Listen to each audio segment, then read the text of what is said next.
Les voitures n'ont plus besoin de conducteurs. Les call centers font appel à des robots conversationnels.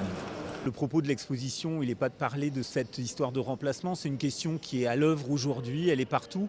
Là, c'est plutôt de montrer comment, de quelle manière les automatismes rentrent dans nos quotidiens et rentrent dans nos quotidiens de travail.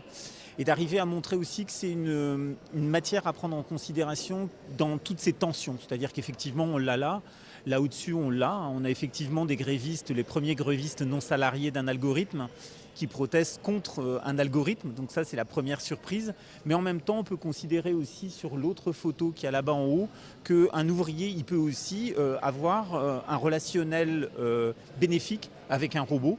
Donc là, celui-là est un petit clin d'œil puisque c'est un robot qui dessine de manière obsessive 24 heures sur 24, donc il fait du portrait.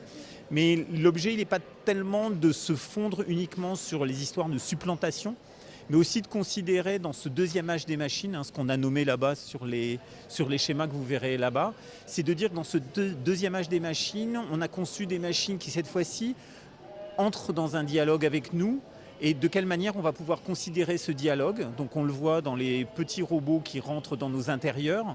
On voit ici sur l'exposition qu'on a neutralisé toutes les bandes son pour donner à voir quels sont les éléments qui vont au-delà du langage dans l'interaction avec ces nouvelles machines.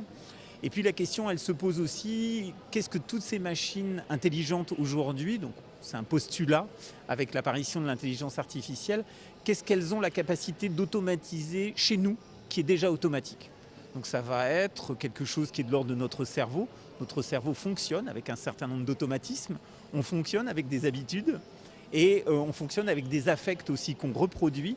Et effectivement, ces choses-là intelligentes, de quelle manière elles vont être capables et de quelle manière on va accepter aussi de leur déléguer et de nous décharger de ces automatismes-là.